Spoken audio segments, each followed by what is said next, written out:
Jaggerative Giant Masters. I would like to talk to you all about something very deep, and you can tell me later whether it's too deep. But I like to talk deep. Spirituality is not about getting what you want.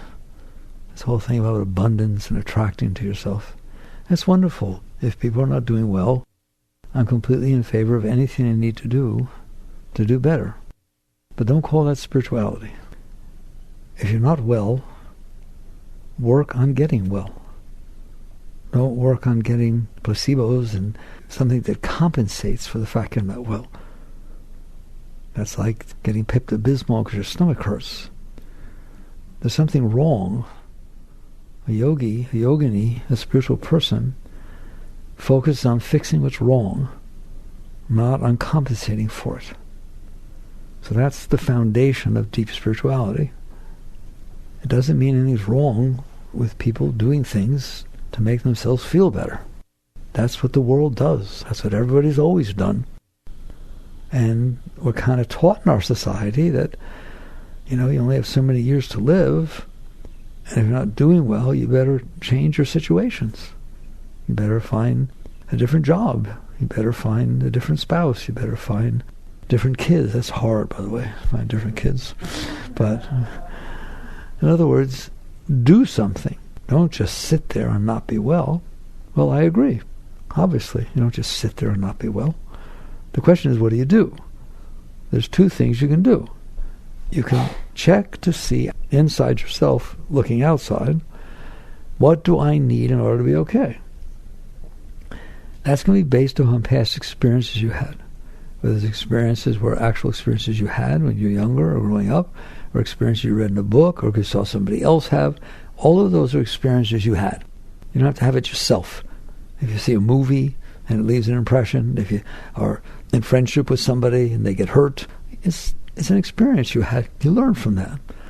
So people sit there and say, I know how to take care of myself. I know what I want. I know what I don't want.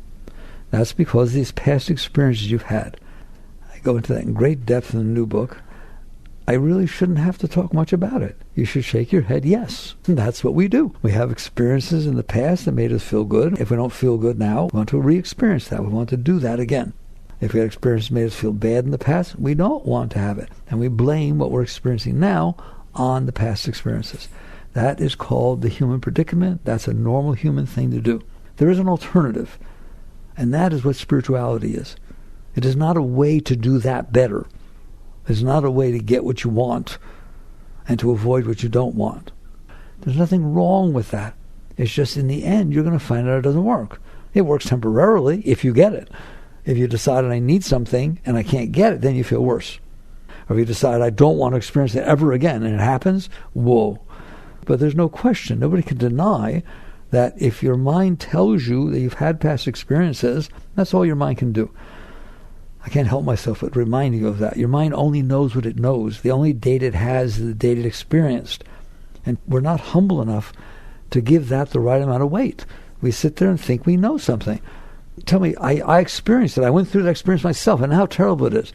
At the same time you were going through that experience, how many experiences were you not going through? Just for a moment, once in your life, will you dare to answer me? How many experiences were going on everywheres, all over your county, your state, your city, the United States, the world, the universe? How many experiences were going on at the same time you were having that experience that you weren't having those experiences? 700 billion zillion quillion. And they are equally as important as any experience you were having. If you happened to be somewhere else, you'd have that experience. But you happened to be standing where you were and you were having the experience you were having. In other words, you don't know squat. You only know the minuscule amount that you took in at any given moment. And then you give that 100% weight. I know what I want. I know what's good for me. I know what I don't want. I'm not a stupid person. I've been through this experience before. I know what it does to me. Fine. If you would turn to the right when it was happening, you would have a whole different view of the world. Whoa, that's humbling, isn't it? Get humble. Understand that that's the truth. So if you are listening to the sum of your learned experiences, which are nothing, you're going to have these concepts and views and opinions and preferences that say this is what I want and this is what I don't want. And you cannot deny it's based upon your past experiences. What else would it be based upon? It's data that came into you, and now you formulated this personality, this whole person with a way of thinking. Okay, fine. You say, that's all I have. But if all you have is nothing, maybe you get a little humble about it and understand you can be a little more open. And by the way, it's not all you have. And we're going to get to that as we go deeper tonight. So basically, I'm telling you, and I hope I'm not the only one, that to build your life upon that is exactly what Christ meant when he said, don't build your house upon sand. That is not a foundation. It's nothing. It's a tiny piece of data that you took in when everything else you're not taking in, and you said it's the truth. Well, it's not the truth. It's your truth. And everything inside of you is going to say it's the truth, because it's all you have. I'm a computer guy. Take a computer, I don't care how smart it is, how big it is, the Cray 97 or something, the biggest computer it ever was, and put in about 7 pieces of data, and then ask it questions. I guarantee you, I can be as smart as it is. I can figure out what it's going to say, because it's going to base it on the data. How about if you ask it 6,000 times the same question? It will give you the same answer until you change the data. The same thing with you. You took in the minuscule amount of data that was happening at the moment where you were, and you missed everything else, and everything else is really, really big. I mean, whoa, really big, isn't it? How humbling is that? Are you telling me I can't trust my mind? I'm just telling you the truth, okay? I'm telling you what your mind is telling you is the sum of your learned experiences. That's what that behavioral psychologist, Skinner, B.F. Skinner, he came up with that philosophy. He said, man is the sum of the learned experiences. It's not true. Your mind is the sum of your learned experiences. You're the one who notices that your mind is the sum of your learned experiences. There's a consciousness in there. Call it the soul, call it your essence, the self, I don't care. You're in there, aren't you? And don't you notice, now that I tell you that your mind is the sum of your learned experiences, every single thing that happens, you relate it back to what's happened to you. And then the mind says, well, that's all I have. It's not all you have. And we'll get there. But the first understanding is that that is what's going to happen by default. Your mind is going to tell you regularly, and your heart will agree, because your heart had the same experiences as your mind, that this is what I like, this is what I don't like, and I have the right to get what I want, and I have the right to avoid what I don't want. Basically, that's how people live. That's the normal human predicament. And everybody's different, because they all had different experiences, and you wonder why there are wars. You wonder why there's so much disharmony. You wonder why 50% of all marriages end in divorce. Because every single person has had totally different experiences. And they continue having experiences. Right? So you get married, here you are, perfect, this perfect person for me, right? Well, then they're going to have experiences that you're not having when they go to work and when you stay. That's how people grow apart, isn't it? And you sit there and say, well, I felt this, but now of course, if you pay attention and you limit your attention to the sum of learned experiences, it's going to be a very interesting journey. So what's the alternative? The alternative is to notice that I am the one who's noticing. I notice that I have a tendency towards something and I have a tendency against something. I have these things called preferences, and they're strong, aren't they? They draw me into things and they draw me away from things. I don't want to talk about a devil and an angel sitting on your shoulder. You have a mind. It has had different experiences. Therefore, some of the experiences say this and some of the experiences say that. Your mind has been programmed, and your heart goes right along with your mind. There's no reason for me to talk about both. If your mind says, I don't like this, wait till you see what your heart feels. If your heart says, I don't like this, wait till you see what your mind says. They're in cahoots. It's a conspiracy. Careful. You don't stand a chance in there. They both are programmed. Is your heart programmed? In high school, somebody broke up with you. You're now 30 years later, you go to a reunion. What if you see him or her again? Your heart hurts. They're programmed with these impressions. And then your whole view of the world and of everybody in it is affected by that. And your preferences are determined by that. They're the sum of your learned experiences. And it's fine. I don't want to take anything away from anybody. Spirituality does not take things away from people. They offer something greater. Spirituality is about what is the truth and what's the highest I can raise myself. What's the highest I can feel? What's the most beauty I can experience? What's the most love I can experience? What's the highest life I can live? That's what spirituality is. It's kind of neat. It doesn't have rules. It just basically says, live that life. Raise yourself. Raise yourself. So that life that I just talked about, the human life, the human predicament, is I'm scarred. I have all these different impressions based on different things that have happened to me, and I've developed all these likes and dislikes and opinions and neuroses and all kinds of stuff based on that. And then, like I said, people sell as spiritual, which is not, that if that's your situation and you're trying to get what you want, avoid what you don't want, let's use spiritual techniques for doing that. Let's use mantras and meditations and different ways of manipulating things. Okay? Well, you're welcome to do that, but you're doing the same thing as everybody else. You're just using different tools. But you're still trying to get what you want and avoid what you don't want. You're giving in to this programming. It's not you that wants it. It's not. It's the fact that you have a mind and a heart that have these tendencies. What do you do about that? So people will sit there and say, all I have is my mind. That is not true. The only thing I have to listen to is my heart and my mind, my personal heart, my personal mind. I'm telling you, until you get very evolved and very high, your personal heart and your personal mind are the sum of your learned experiences. And if you watch, now that we're talking about it, you're going to see it every single time. Your tendency toward and your tendency against is programmed. I like to talk about it that way. It's not a nice way to talk about somebody. But you're programmed by your past experiences. Your mind is a computer, and that's the data it took in. Okay, is there a higher life? Yes, there is a higher life, and that's what's spiritual. Spiritual is the higher life, not another way to live that life. So what does that mean? It basically means that you're in there. That's the starting point of spiritual. You're listening to what I'm saying, and you're shaking your head yes. How do you know that what I'm saying is true?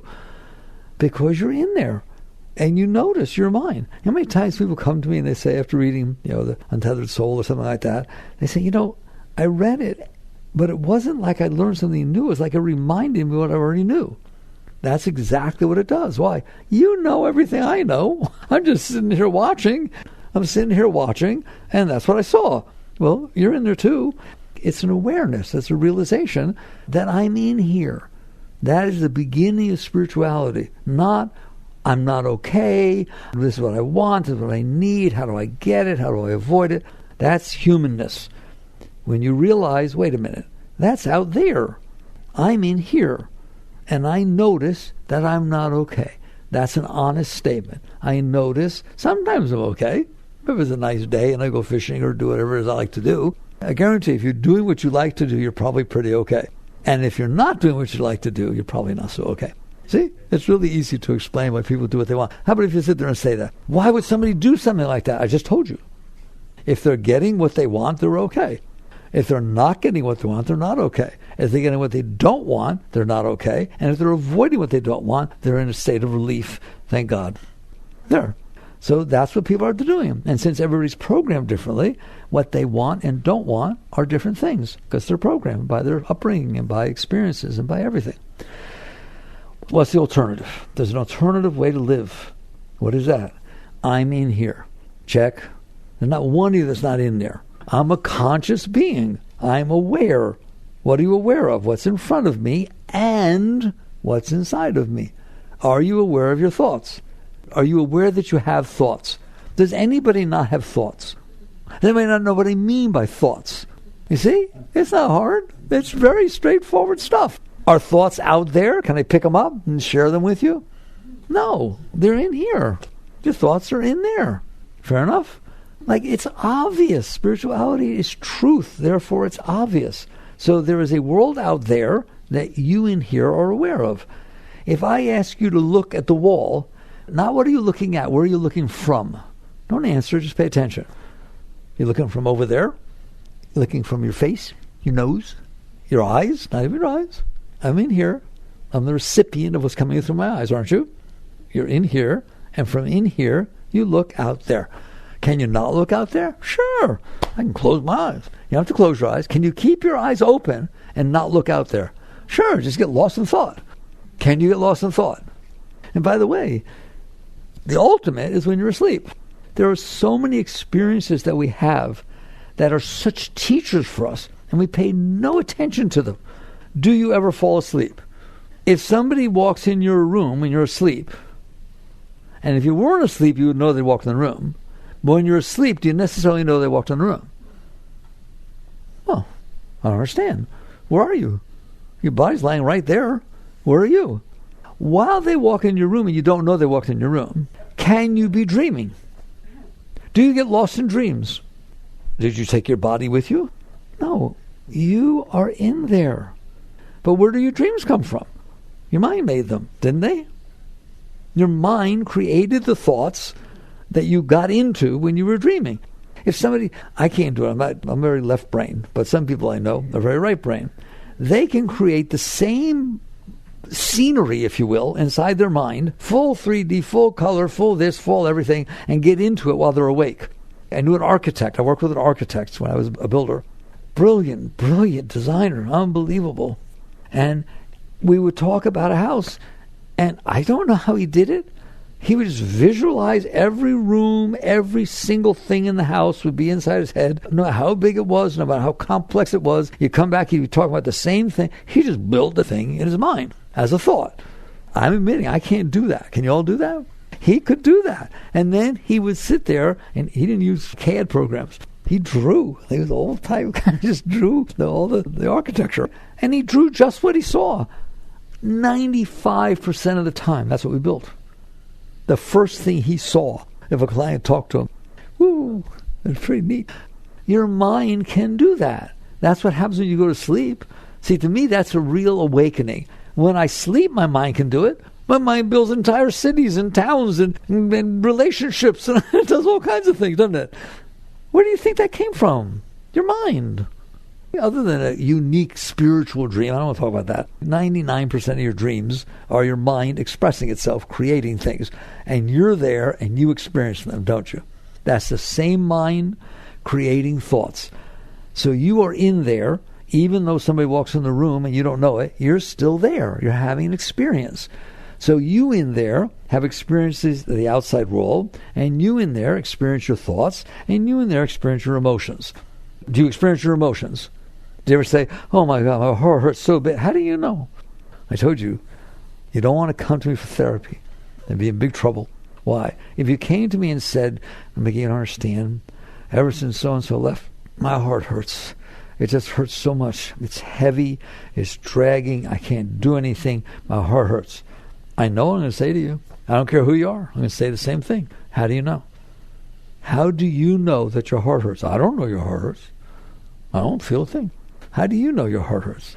And eventually you're going to look at me and scream at me because I'm in here and I experience it. Who's in there experiencing it? That's the beginning of spirituality. You are in there, aren't you? And you do experience it, don't you? You do have thoughts, don't you? How do you know? How do you come to me and say, oh my God, my thoughts are so negative, Mickey, I don't know what to do. I'm not going to tell you how to make them positive. I ask, how do you know? How do you know? That's the highest path you can take. Who is it that knows your thoughts are bothering you? Who is it that knows when you sit down to meditate that your mind won't stop? How do you know? That one in there, the consciousness, the awareness of being, is what spirituality is about. It's not about anything else, ever. That's what it's about. It's not about meditation. It's not about yoga. Those are techniques for coming back to your center, back to yourself. That's what we call the self, the Atman, the soul. That's the essence of your being. You're not your mind. You're the one who notices your mind. You're not your heart. You're the one who notices your heart. You're not your eyes. You're the one who looks through your eyes. You're not the dream. You're the one who's in the dream, experiencing it. You wake up in the morning and you say, oh, what a dream I had. Oh my God. Who had it? Who is in there experiencing the dream that's there when you come back? Is it the same person? Well, it's the same consciousness, isn't it? I had this dream, and I was in the dream, and I got married, and it was so beautiful. My God, it was everything I ever wanted. How do you know? You came back here, you're fully awake. Not married, you're fully awake, but you're telling me all about it. How do you know? Because the continuity of consciousness, that's who you are. You're the one that's noticing the dream. You're the one who notices the thoughts. You're the one who notices the emotions. You're the one who notices that you have a body. Do you have a body? How do you know? Because you can see it.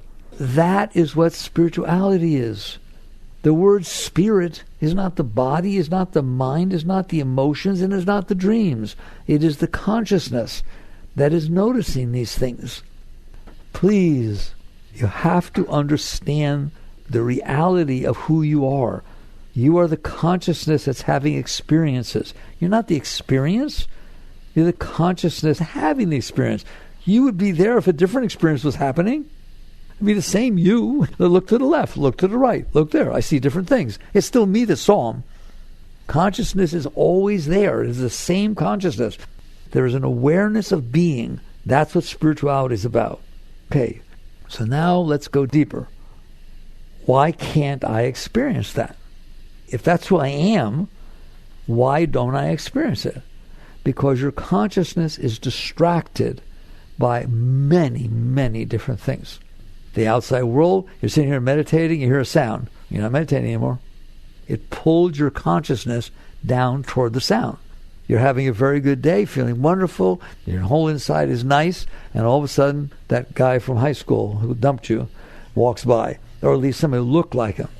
It obviously wasn't him. He moved to Hawaii a long time ago. It just has to look like him, doesn't it? And then what happens? I'm not okay anymore. My whole insides changed, and they drew my consciousness down into my mind, my emotions. Fair enough? Okay. That's why we're not enlightened. That's why we're not established in the seat of self. If I was doing a retreat, I would make you say that. Established in the seat of self. It means I am the consciousness. Nothing is pulling me out of that consciousness. I don't have to sit in meditation to be okay. I'm always okay. It means who you are, you don't ever not be. If your mind is making noise, you notice your mind is making noise. You don't get pulled down into it. If your heart is going through perturbations, either up or down or this or that, you notice. But look at this, like a jumping bean. Boop, boop, boop, boop. You don't have to try to notice. You do notice, but you don't go there. You're here. You're established in the seat of self. That's the beginning of a deep being, of a high soul, a deep being. They are able to maintain that seat of consciousness. Although the world is passing by, the body's going through its perturbations, the heart's going through its perturbations, the mind's doing its thing, and you're aware. You're not aware. You're aware that that's what's going on. But you're also aware that you're the one who's aware that that's what's going on. And that is not the normal state. And that's what I want to talk about. Well, obviously we're aware that the mind is doing what it's doing. You're aware you have thoughts. Otherwise you wouldn't know what they were, and there wouldn't be a problem. But you are aware. So what's this difference? That's what I want to talk about. What's the difference between being aware and being aware? I'm aware there are thoughts and I'm not in them. I'm aware there are thoughts and I'm in them. There's no separation. There's no seat of consciousness, center, witness consciousness, mindfulness. Give it whatever name you want. Krishnamurti called it objective observation. How's that for a name? That means there's a detachment. I'm objectively noticing what's going on. I'm not denying it. I'm not ignoring it. I'm just objectively able to sit in the seat of self and seat of consciousness and notice what I'm conscious of. Okay, why is it hard? Because it shouldn't be hard. First of all, would you like to have reached a state to where no matter what is going on, outside or in, you're fine? Wouldn't be so bad, would it? Now you go to your shrink, but only because she's your friend, he or she's your friend. They say, how you doing? My heart is hurt. I've never felt my heart so bad. It hurts like hell. It's so funny. I'm watching it. How you doing? I'm great. It's just something you're experiencing. You hear me? It's something you're experiencing. It'll come and go, doesn't it? It's always come and go at some point. Except that you go around and get in it and it can't go anywhere. So this is what spirituality is about. This is what spiritual growth is about. We've laid a phenomenal foundation for understanding who you are and the fact that you can't stay objectively observing. Why? Let's start that way. As opposed to objectively observing, what am I doing? When it moves and it's beyond what you can just handle its movement, and that's not very much, by the way. You can't handle the weather. You can't handle the car in front of you driving out the way you want. You can't handle you got a little stain on your pants. You can't handle if somebody's talking. I don't know what they're talking about. It might be about you. You can't handle it. You're getting older. Oh my God. I got varicose veins. What am I going to do? I got wrinkles on my face. Oh my God. I don't look the same as I did when I was 22. Look at all the things you can't handle. What does that mean? I'm literally telling you that when you say, I can't handle this, without realizing what you're saying is, I can't stay centered in the midst of this. What if you said, I can handle it? I can handle it. Yeah, I have a slight headache, but there's nothing, I can handle it. It means I can still go about my business. I notice it's there, but I'm fine. But if I say I can't handle it, I can't handle what she said. I can't handle what he did. I can't handle what might happen tomorrow. What does it mean? It means I can't stay centered, objective, in the midst of it. I got pulled into it. And that's what it's all about. Can you maintain a seat of objective observation when the world is unfolding both inside and outside of you, or can't you? And the answer is you can't. Why? That's what I want to know. Why? If you are the self, and you are the consciousness, what's going on? The answer is very straightforward and very easy. Easy to talk about, not easy to do. The reason your mind is causing trouble is because you stored trouble inside of your mind. You started that way. Every single experience that ever hurt you and bothered you, you held it. You suppressed it. You held on to it. You resisted it. I don't want this to have happened. He never talked to me that way. I can't believe he left me. My mother died. I don't want my mother to die. It was a terrible experience. In other words, you resisted the experience. When you do that, you push it away from you. Therefore, it can't go through. It's supposed to come in and go through. You go through, you experience it with your consciousness. Comes in and it goes. It comes in and it goes. But you didn't do that, did you? Every single one that bothered you, you resisted it. I don't experience this. But you did. No, I didn't. I don't want to. I don't want it. It's a form of denial. No, I didn't like that snake. I can't believe it was in the house. And I'm traumatized by it. Well, is it in the house now? No. But then something's wrong. Yeah, the snake. No, the snake's not there. It can't be the snake. It must be something you did. Something you did to keep the trauma of seeing the snake, the fear of seeing the snake, 20 years ago, by the way, and the house got burned down. It's not even, you probably burned it down, but basically you pushed it away. And because you pushed it away, it stayed inside of you. It's just that simple. And that's why you can't maintain a seat of objective observation. Why? If anything about the snake comes back up, somebody says the word snake, you hear a baby rattle, so I do in the book. Okay, you see a rope. All of a sudden, starts doing that, doesn't it? Can it get like that? Yes or no? Well, you can't handle that. You couldn't handle it when it happened. You can't handle it when it comes back up. So you stored all this stuff inside of you that, I don't want to say traumatized you, that's too strong, but it bothered you. And you made a collection inside of your mind and your heart of all the things that bothered you. Well, they're trying to release. Just like the body tries to purify impurities inside of you, your mind and heart don't want that stuff down there. Your heart wants to be open. Your mind wants to be clear. I want to be free. I don't want to be bound by all this garbage that got stuffed down here. So it keeps trying to shove it back up. And that's why your mind talks the way it does. That's why you have the dreams that you do. The mind's constantly trying to purify, to throw stuff up. But you can't handle it. And the next thing you know, you are pulled down into it. And that's what I want to talk about. You're here, you're aware of it, but you can't be aware of it. You can't be clear when you're aware of it. Why? You don't want it. You didn't want it to start with. You don't want it now. And so you struggle with it. You struggle with it. I can't believe you said that. I told you I can't handle when you say things like that. I told you that years ago. I don't think you want to live that life. I think you want to sit there and say, why is that bothering me? Why is that still bothering me? It happened when I was 3 or 5 or 10. Why would I keep it inside? It was enough trouble when it happened. Why do I want to get married to it? Well, you did, didn't you? So you keep that inside of you, and now when it comes up or anything touches it or you even think of it, it's so disturbing that it distracts your consciousness into it. You actually get pulled down into it. You pull down, and then you're lost. There's no out. Then the only thing you can do, if you're going to do that, you have to find something outside of you that will distract you from being distracted by the garbage inside of you. So basically, you catch on that you're distracted by these things that you stored inside of you, by your disturbances, and then you get pulled down into them. And I don't want to do this with you, but I have to. It's not just negative things, it's positive things. You've had positive experience in the past, yes or no? You don't like that they're not still happening, do you? You really enjoyed your vacation over in Hawaii. You want to go back, don't you? And then you resent that you can't go back, the money and all this stuff. And the next thing you know, you're bothering yourself about the positive things, just like you bother yourself about the negative things. That's why spirituality talks about desires and fears. Those two things that got stored inside of you are causing you trouble. If something comes up inside of you that you really, really liked before, you can't stay centered. Here, you fall deeply in love, and then he has to go to the military or goes overseas for work, something like that. How are you doing? I'm terrible. I want to see him again. I want to see her again. It's bothering you.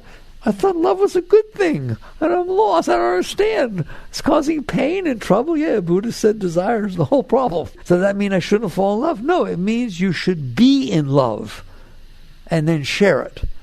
I know you don't know that such a state exists. Such a state exists. I'm fine inside. Why? I got rid of all this garbage I kept storing inside of me. And so now anything that goes on inside of me doesn't distract me from the self, doesn't distract from my seat of consciousness. And I feel well-being all the time. It's way beyond meditation. I feel joy, ecstasy, love, inspiration. Why? Because that's what's there. That's who you are. You're the highest thing that ever walked the face of the earth. You're the highest thing that ever walked the face of the earth. Not you, not this little thing here, not your mind, not your heart. You, the consciousness. I am a nice Jewish yogi who loves the teachings of Christ. Why? Because he taught the truth. He said, as I sit at the throne of my Father, so you should sit by my throne. And these things that I do should do these and even greater things. What does that mean? You are a great being. You are the highest thing that walked the face of the earth. You in there are filled with love. You're made of love. There's just joy, ecstasy pouring inside of you all the time. Well, why don't I feel it? Because you're busy looking at the garbage. You're busy staring at your problems. You're busy causing yourself problems. Right? I can't handle the weather. Oh my God, it's so hot or so cold. I want to move. Where should I move to? What are you doing? I'm distracting myself from being in the state of ecstasy. Congratulations. Keep it up. Let's see how you do.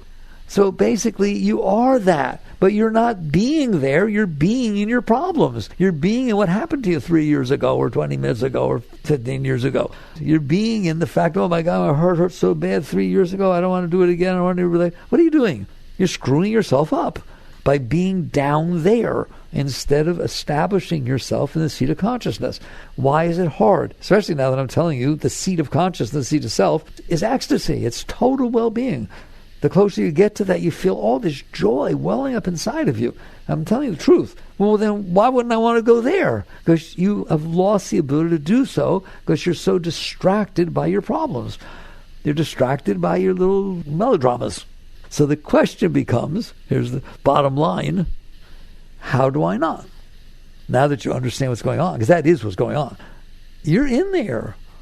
You're the most beautiful thing about the face of the earth. I told you last time. In yoga, in the yoga philosophy from thousands of years ago, from people who went way deep inside themselves, they gave a name for you. Satchidananda. Eternal conscious ecstasy. You who's in there looking is the same in all of us. It is, man was created in the image of God. You are a purely ecstatic being, but you are distracted from that because you're getting involved in your personal melodramas, and you don't know how to. And that's just the truth. We can talk all we want, sounds good, but you're going to walk right out here and something's going to happen, boom, you get pulled right back into there, into the heart and into the mind. But what about the world? You don't care one iota about this world. You don't care one iota. You don't have to learn not to care about the world. You don't have to learn to be detached. You're totally detached. You couldn't care less. Whoa, that's not my experience. Of course it's not your experience. Because if the world moves, your mind and your heart get screwed up. You're living in air. So the world, when it comes in, hits your stuff, doesn't it? It hits your stuff, and then your mind starts causing trouble. That's what you care about. If the exact same thing happened and your heart and mind felt good about it, you'd love it. So the world is unfolding.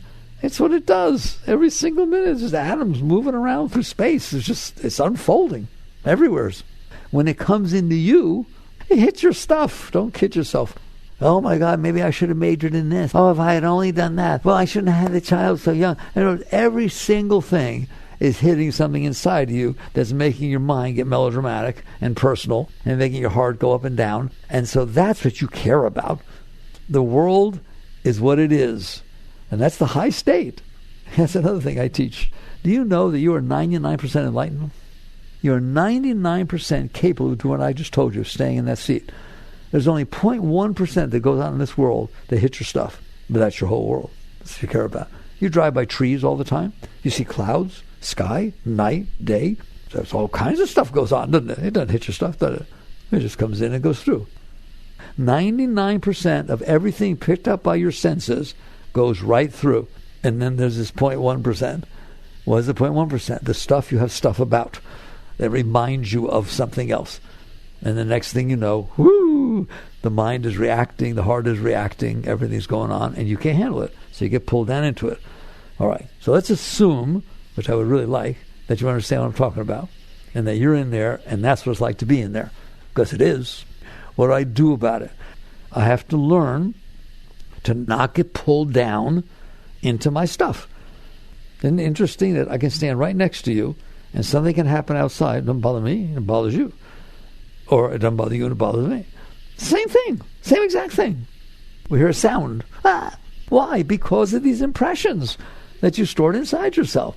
So you have a couple of choices. One is to sit there and say, I'm not going to get distracted. I know this stuff's coming up. I know it's going to hit. I'm not going to distract it. So you struggle inside to try and keep yourself back and not drop down into that stuff. I tried that for years. That's really hard. That's really hard. And it was my experience also that even if you can do it some, the stuff's still there. So there's another path, which is the one I teach, which is get rid of the stuff. What do you mean? Well, if 99.9% of the world can go by without hitting you, what if you got rid of that 0.1%? What if you just learn to get rid of it and not keep any more in there? That's a really amazing path. Can things happen in the world in front of you on a daily basis without you putting more of those junk things inside of you that are going to come back and haunt you for the rest of your life? Can you go through a day without stuff hitting your stuff or causing you disturbance because of the weather, because of what somebody said? Can you go through a day without putting more in there? So that's the deepest spiritual path. It's called letting go. It's called sitting there, the day unfolds, I'm conscious enough, and I see the tendency to resist, to pull, to hold, to do stuff in there, to protect myself or get for myself. What if I just relax, relax, relax, and let it pass through? And that's the highest thing I can teach you. If you do that on a daily basis, what's going to happen is you will have developed the ability to let go. Just like you learn to play tennis, just like you learn to play the piano, just like you learn all kinds of things. You just little by little learn. That would have got stuck in me. Then when I saw the person tomorrow, it would get weird. But it didn't get stuck in me. I didn't let it. I kept my hands off. I let it pass through. Maybe I used affirmation. It's okay. I can handle this. Somebody wants to ask, what mantra do you recommend? I don't give mantras. But if I did, it would be this one. I can handle this. I can handle this. Then it will pass through. You see the person tomorrow, won't do anything. Because it passed through. That stuff does not have to leave scars inside of you. So you start with the simple things in life and you let them go. There's things that don't matter. You're just causing you trouble for no reason. And you learn to let them go. And what's going to happen? As you practice that, you're practicing sitting in the seat of self by not being pulled out of the seat of self. You don't have to feel it right away. Where's that ecstasy we could talk about? Don't do that. What you're going to see is, I'm bothered less. That's a very great state. If you're bothered less, it means you're being pulled out of yourself less. You're getting rid of the negative. We'll worry about the positive in a minute. And basically, you learn to let go. If you will let go of these small things that happen all day that you're bothering yourself about, then they won't get stored in there. And you will have learned how to deal with it. And then what's going to happen, to close the story very quickly, is something's going to happen that's bigger. Something's going to happen that hits your stuff. And you have a choice. You don't have a choice now. Now you're lost in it. It pulls you right down. You get depressed. Pulls you into your stuff. But now you have a choice. Do I practice letting go of even this bigger thing? Or do I go down into it? And little by little, you're going to let go. You're going to realize I'm happier if I let go of this stuff. Both the new stuff, I don't let it build, and the old stuff, when it comes up, let it go. It hurt. Let it go. Let it go. You don't want that stuff in you. Let's say you have a resentment towards somebody, and you've carried it for years, and you see them. It's going to bother you. Why do you want to be bothered? Learn to let go. And you just, every day, keep letting go. So how do you do that? You're sitting here and you'll see that I'm going to stop. But I want you to see whether you feel it pulling you. Can you feel it pull you? I don't want to go down there, but it pulls you down there. It pulls you into it. You have to learn. That's real strength, spiritual strength. Don't resist and fight.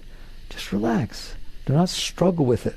If you leave it alone, it will pass. Over time, it will come up and pass if you can leave it alone. And this becomes the great way back to self. How? Don't leave. You are in the seat of self. You are the consciousness. You're being pulled out of it by this junk that you stored inside. If little by little you will learn, well, what do I do if it's pulling on me? You can try to fight with it, try to push it away, or you can just open your hands. Don't fight with it. What do you mean? Open your hands. It will just go right through you. You don't have to fight with it. You don't have to make it go away. You just have to say, I can handle this, and handle it. And you're going to find out someday, and it won't take as long as you think it will. You're going to suddenly feel some joy. People ask all the time, I felt all this joy. I felt the joy of falling in love, but there was nobody there. And now we talk about a relationship. Now, fine. You have a relationship. What does that mean? I'm filled with love. I was before I met you. You want some? It's free of charge. You don't have to do anything. You don't have to appease me. You don't have to buy me anything. You don't have to, for nothing.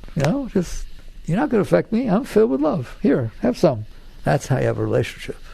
Imagine if two people are that way. Wouldn't that be beautiful? But even if only one's that way, it doesn't matter. They can't bring you down. Just keep letting go. All right.